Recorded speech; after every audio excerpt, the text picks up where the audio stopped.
We are roughly 6 weeks away from the debut of 2025 Top Series 1, and with that, a lot of collectors are beginning to wonder what Series 1 might look like. And in today's video, I'm going to be discussing my perfect reality for 2025 Top Series 1.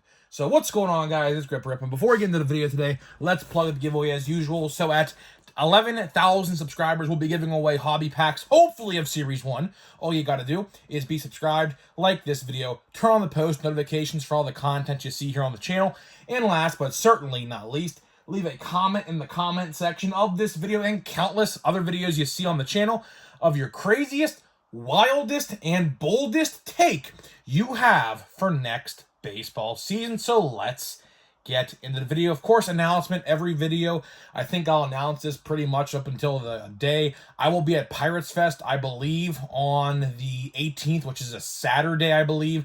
January 18th at the David L. Lawrence Convention Center. It's free. I'll be there. It's from 10 to 2. I'll probably be there barring any traffic delays, probably 90% of the day, if not all the day, to be honest. It's only like 4 hours long, so I'll probably be there the entire day. Of course, all the Pirates are going to be there, I think. Like, Skeens and all of them are going to be there, so pretty cool event. It'll be a pretty cool event, and yeah, hopefully, if you see me, stop me and say hi. So let's get into the video. So this is actually the last podcast style video of the year, because tomorrow, which is the 30th, and 31st is on Tuesday. Crazy to believe. 2024 is already over. Literally crazy. It felt like yesterday it just started, but that's the thing, man. They say when you get older, the years go by a lot faster, and that is very true. I can tell you that is very, very true. I didn't believe people when they said that when I was a little kid, but yeah, it's as real can get, believe me. But I know a lot of you guys could probably attest to that too in the comments. But we're going to be doing the top 5 best and worst 2024 releases tomorrow and on Tuesday. I don't know which video I'm going to do first. I think tomorrow I'll do the worst, and then on Tuesday I'll do the best, because obviously want to end 2024 off on a high note with a positive video, obviously. So we'll do that probably. So let's skip ahead to 2025. I said it in the open. We're about 6 weeks away from Series 1. Pre-orders are no less than 2 weeks away. We are so close to Series 1. It's funny. I was reading, I think Reddit. I think it was Reddit or like Blowout Cards, like forums. People were actually talking about Series 1. And like, is it too early to talk about Series 1? This was just posted a week ago, and I missed it. And people were talking about Series 1, like a big group discussion, I guess it was. And a lot of people thinking that that post or that thread that we're nowhere near the reveal of Series 1. And to that, if anyone is in that forum talking about that, to that I say we absolutely are close. Last year, the reveal was on January 11th, which is a lot later than usual, by the way. Typically, the design reveal comes in like November, December at the latest, but for whatever reason, last year, they waited till January, and it looks like they are definitely waiting till January once again, which, I mean, it's all right. I mean, listen, just because they reveal the design in January doesn't mean we're not getting it earlier or later. Same thing goes with like November. Just because they reveal the design in November some years doesn't mean we're getting it sooner. It's still going to be the same release date regardless. Actually, I'll be honest with you. I like the later base card reveal because I'll tell you why. It builds up anticipation, and if they reveal it in like November, that's like what? November, December, January, like 3.5 months? 3 months minimum of waiting compared to a month of waiting, because let's be honest, if you see the design, the base card design, you're going to get pretty hyped up. And if that's in November, when the World Series ends, a little bit after the World Series ends, you're like, well, I got to wait all this time to get Series 1 compared to January, which is obviously going to be the time that they reveal Series 1. It looks like we're only going to have to wait a month of anticipation, which I like that. I used to not be happy with the fact that they reveal it so late. But honestly, it keeps you anticipated, but not too long, if you get what I'm saying, right? But either way, we're very close. It's gonna happen probably around January 5th through the 12th, somewhere in that vicinity. We're gonna get a reveal. Pre-orders are most likely gonna go up about a month prior, so right around the 12th of January, realistically, is when you're gonna see Series 1 pre-orders, so keep that in mind as well. So we have a lot to look forward to. And with that being said, I want to basically give my perfect scenario as to what a perfect Series 1 would look like. Now, this is very subjective because obviously everything or nothing is really perfect. Nothing in this life is perfect. There's always going to be problems, and that is anticipated. So honestly, when it comes to Series 1, there's going to be problems. I mean, there are absolutely going to be problems. Like, for example, a big problem I could highlight, and I know this will happen, and all you guys should as well, is the print run. The print run of Series 1 is going to be at least 1 million per base card, if not more. I would be shocked.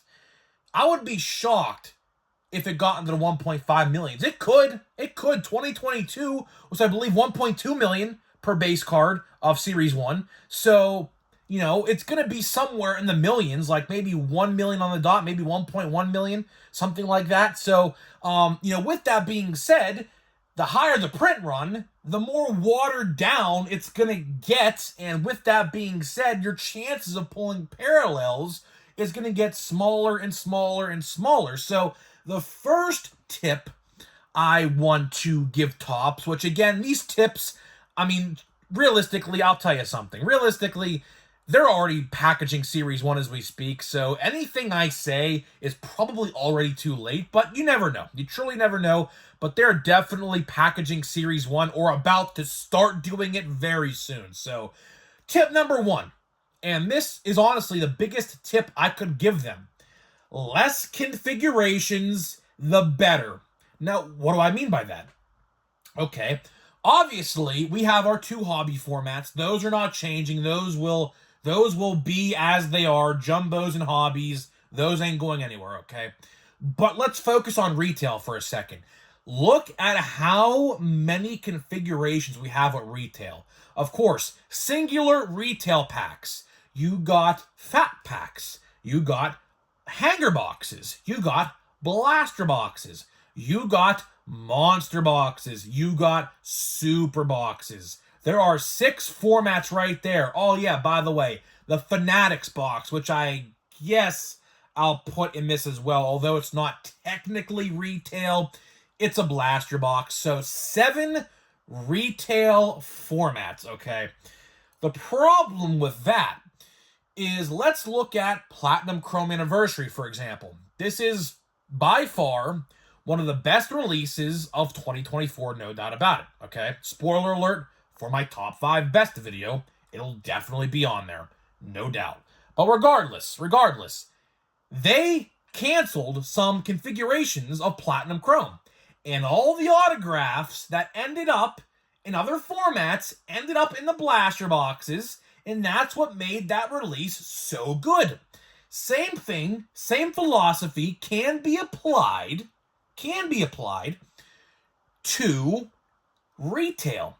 If we shrink down some retail formats, that will bolster our chances to pull parallels in other configurations. But again, the problem, hypothetically, with that could be the print run. Just because they potentially, which, I mean, they're definitely going to have all the formats, so, there's going to be probably 7 retail formats. I don't think they're going anywhere.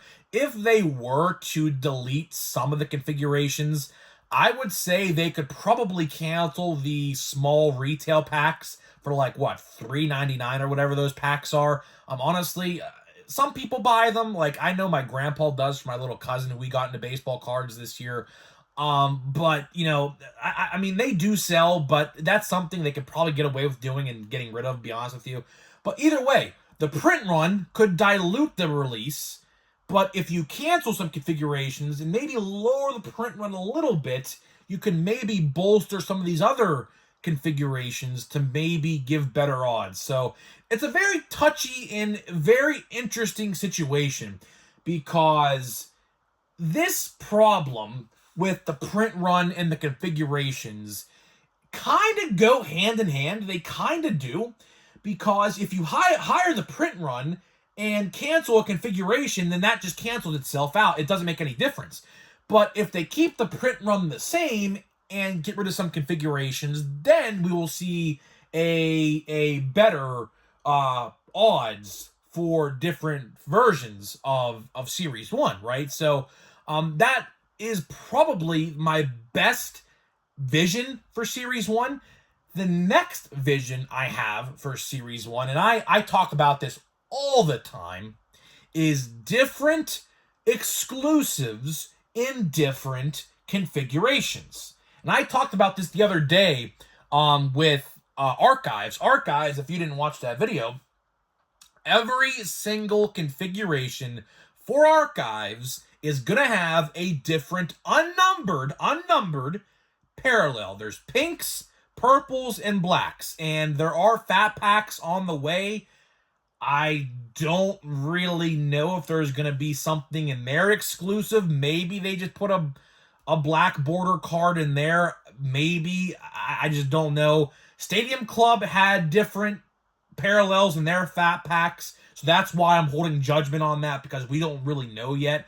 But regardless, you see what happens. And I'm going to talk more about this in my best video, because believe me, spoiler alert, a lot of the different releases with different exclusives are going to make the list for this very reason, okay?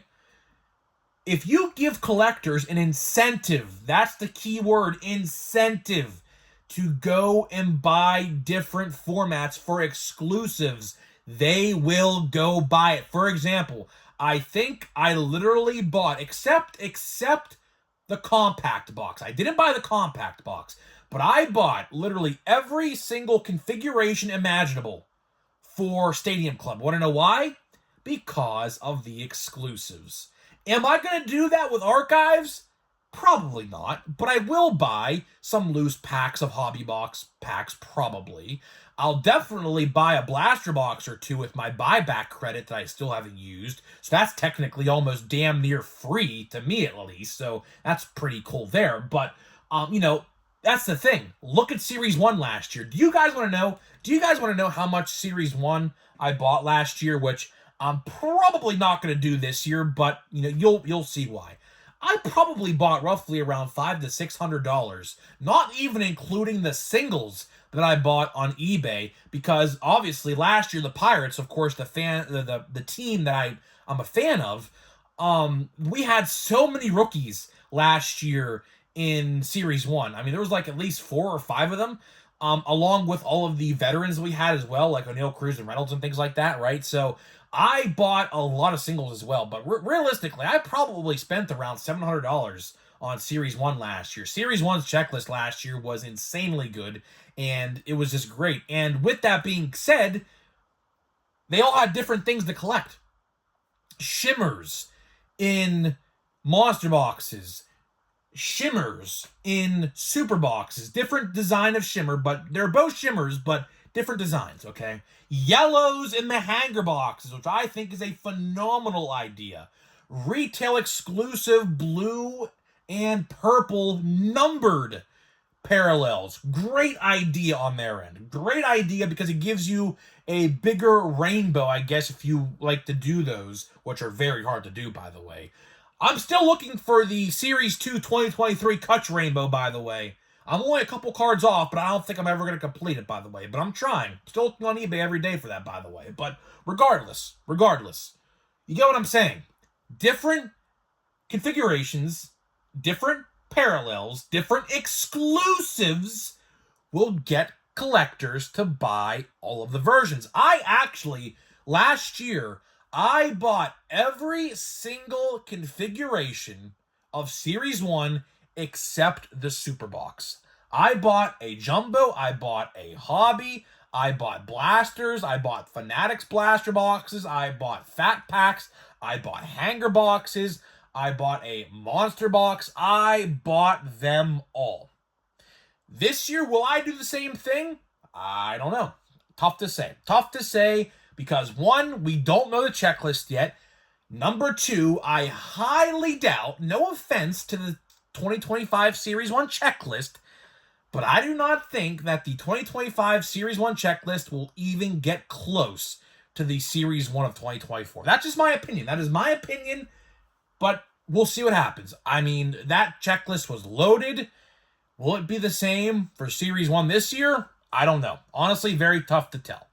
But either way, the last thing, and most important thing that I could reiterate in this video, pricing. And I'll just take a minute on this because, honestly, this topic is out of our hands. There's really nothing we can do about it. But affordable pricing. I don't really know what the pricing is going to look like for hobby. Retail, I do not think retail will get increased in price. That's just, I don't think, going to happen. We obviously have seen price increases in the past, but I think those are pretty much done with. But on the other hand, when it comes to hobby boxes and jumbos, I heard a rumor that jumbos are going to be at least minimum $200 on Topps.com, which in theory would make a hobby store jumbo probably around $250 minimum, which obviously not ideal considering last year's Series 1 on Topps.com was $149.99, and I got it for literally that price. And my hobby store was selling them for $210 on release day. So, that's not good. If they do that, I mean, I'm probably out of the jumbo. I was going to buy a jumbo on Topps.com on pre-order, so that way I can go to my card store on release day and get a hobby box. But if that's the price, the odds better be freaking good. That's all I'm going to say. But we'll talk a lot more about that in a couple weeks. I have a lot to say about this stuff. I don't want to go into a huge discussion now because we have to wait and see. But I'm going to be covering this all. As you guys know, if you guys are regular viewers here on the channel, you guys know I talk about all this stuff all the time, and we'll have to wait and see. But either way, guys, that is all I got for you today in today's video. Hopefully you guys did enjoy this video on what I think Topps needs to do to make Series 1 the best release it possibly can. Oh yeah, by the way, get rid of Stars of MLB. Get rid of Stars of MLB. The most useless retail insert of all time. Too many duplicates, boring design. No one likes them. Literally, if you ask anybody, nobody likes them. So hopefully Topps gets the memo, which I don't think they probably did, but Topps, you know what to do. Either way, I'm getting out of here. But before we do that and open a pack of Holiday, let me tell you about today's sponsors of the video, which are Smackin' and SeatGeek. Obviously, Smackin', 10% off your entire purchase with my code, link down in the description below. And SeatGeek, $20 off your first purchase on SeatGeek.com with my code GRIPANDRIP at checkout as well. Thank you to everyone who uses my codes. I get so many. I can see the graph. I can see the graph of who uses my codes on like these sites and things like that. Man, I'll tell you, man, the support that we have on these codes is phenomenal. So thank you guys. Seriously. Thank you guys so much, because honestly, I mean, I'll just keep it real with you. Like, they send me money. Like, every time you use that code, they send me money for promoting their products. So, that's pretty cool that you guys get to, give me a couple extra bucks. That's all it really is. It's only like a couple dollars per code usage. But either way, it all adds up. It all adds up over time, and that's what makes it good. So either way, let's see what we got here. We got Nico Horner. We have a silver coming up. This is the next to last pack I have, by the way. And I have that tin. I have to open that tin still as well. We got a Tatis. Okay, not bad. I mean, not bad, I guess. Nolan Arenado. Where is Nolan Arenado going to end up, man? Where is he going to end up? I don't know, man. Oh, by the way, I forgot to show you guys. Remember yesterday how I opened a pack of Holiday? And, where is it? Oh, my goodness. Where did it go? Oh, my gosh, I lost it. Never mind. X that idea. But I'll tell you anyways. I actually missed a short print yesterday. I had a short print. I pulled a short print. Oh, right here. I found it. Okay, it's right here. I found this short print as I was looking through the pack just to make sure I missed it. And look how tricky, by the way. Look how tricky that this was to find. It looks very normal until you see the candy cane bat. So that's what I say, man, all the time. When I talk about holiday, I say this all the time. Check your holiday stacks, boxes, whatever, because chances are there's definitely a short print that you definitely missed, like I did yesterday. And I always go back and I always double take, triple take every time I open one of these packs. I always go and re-look at them. Hey, Spencer Horwitz, the brand new Pittsburgh Pirates. So I guess I'm going to put that. Oh, yes. Look at that. 2 Pirates. Although one isn't a pirate on the card, but yes. 2 Pirates. We got Paul Skeens and Spencer Horwitz, who I believe will be very good teammates for years to come. So either way, guys, I'm getting out of here. Let me know what you think about 2025 Topps Series 1. Are you excited? Are you not? Let me know down in below in the comments, and I'll see you guys in the next one.